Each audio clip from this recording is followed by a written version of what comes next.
Terkenal dengan keberagamannya dalam budaya, itulah Indonesia. Akar budaya yang begitu kental membuat Indonesia menjadi unik. Masyarakat Indonesia masih melaksanakan ritual, festival, dan acara spiritual lainnya di tengah maju perkembangan teknologi sekarang ini. Memberikan sesajen di tempat yang diyakini sakral, memberikan persembahan untuk arwah nenek moyang atau arwah penjaga, menjadi kebiasaan yang masih bisa kita lihat sekarang.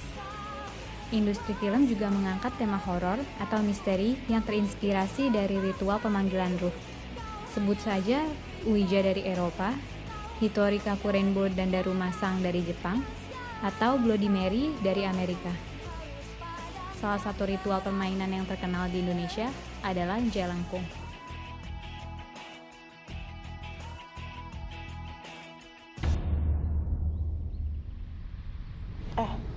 Serius nih di sini?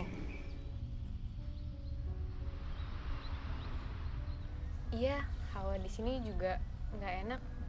Udah di sini aja lah.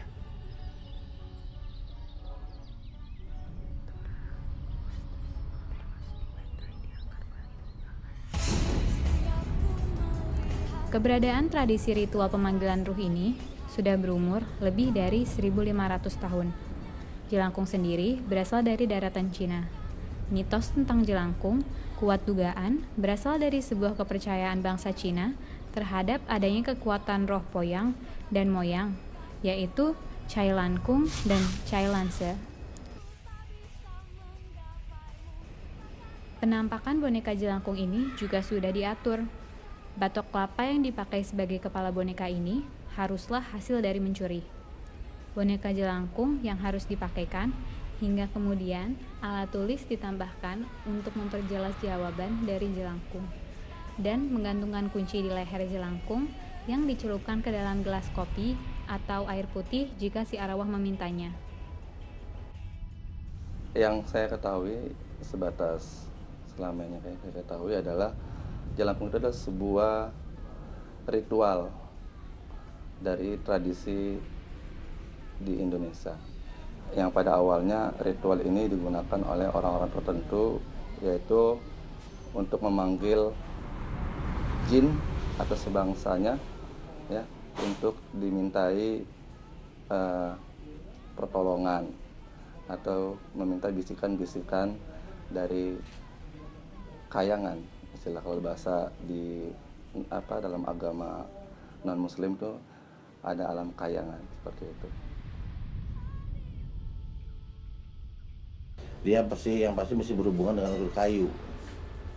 Ada yang pakai batok kelapa, ada yang pakai kayu, macam-macam caranya medianya. Seperti itu. Dan mereka mesti ada persiapan macam-macam persiapannya. Kayak kita mesti kayak boneka dari unsur kayu bonekanya ya. Terus ada kayak kembang 7 rupa di jalan pasar. Terus dilakukannya mesti jam 9:15 atau lewat 10 atau jam 12:10 seperti itu. Ada tata caranya. Ada pantangan pada waktu dia datang, ya, itu nggak boleh ada yang lari. Terus kondisinya masih ganjil orangnya.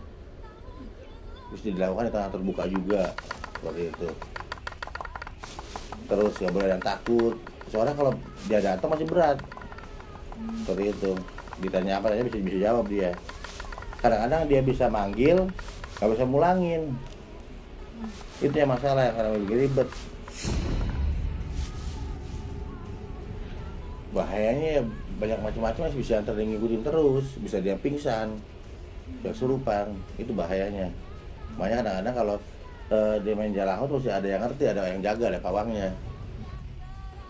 Dalam lingkaran itu kan udah 24 jam ada lingkaran yang kosong. Lingkaran kosong dia bisa masuk. Seperti itu. Sama seperti halnya lah, ya kan manusia di dalam satu lingkaran 24 jam kan pasti kan ada dia pengen buang air kan. Nah, kayak gitu deh. Nah, itulah karena kosong, dia kan lagi kotor kan. Setan dan iblis itu bisa memasuki di badan si orang tersebut, sehingga orang tersebut kerasukan, atau istilah yang kita kenal itu kemasukan setan, ya, kemasukan atau kesurupan. Nah, itu adalah hal yang nyata, memang benar. Jadi setan itu bisa merubah wujudnya, bisa menjadi belalang, bisa menjadi macan, bisa menjadi masuk ke dalam tubuh manusia, bisa masuk dalam patung, bisa dalam jalangkung tadi yang bentuk hanya tongkat dengan kepala batok itu. Jadi itu mereka bisa masuk lewat situ, sehingga mereka bisa bergerak, bisa terlihat oleh panca indera kita hanya pergerakan saja, tapi wajahnya tidak nampak. Kenapa? Karena pernah dijelaskan dalam Al-Quran, kalau mereka bisa dilihat oleh manusia maka badan mereka akan terbakar. Makanya mereka tidak bisa menampakkan diri, hanya saja melalui media-media seperti patung, gambar. Nah ini maka dalam Islam patung tidak diperbolehkan, gambar juga diperbolehkan. Diikuti sebetulnya bukan diikuti begitu nggak gitu, tapi dia nempel.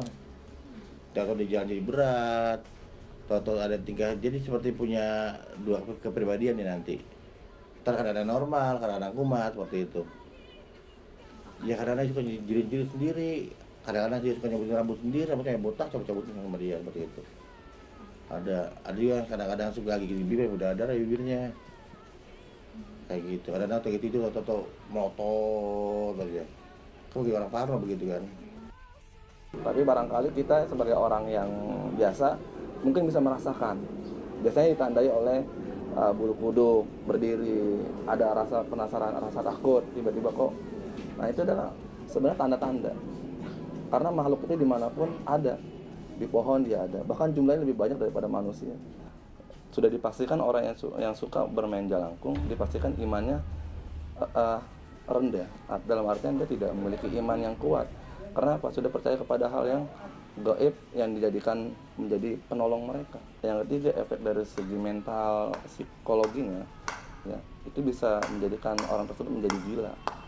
Kenapa? Karena nanti akan berdampak kepada saraf-saraf di otak. Ketika manusia sudah dimasukkan oleh sebangsa jin di dalam tubuhnya, lemah, dikuasai oleh bangsa jin, maka secara tidak langsung nanti saraf-saraf dia akan melemah. Makanya kita sering dapatkan banyak orang yang sering kesurupan, sering terlihat seperti murung, terdiam. Itulah efek-efek dari hal-hal yang suka dipermainkan. Cukup bagi kita hanya tahu bahwa jalangkung itu memang ada. Hindari permainan-permainan yang berbau klinik, yang berbau mistik, karena nanti efeknya tidak baik juga untuk kita, bahkan bisa jadi akan mengganggu kehidupan pribadi kita dan keluarga kita.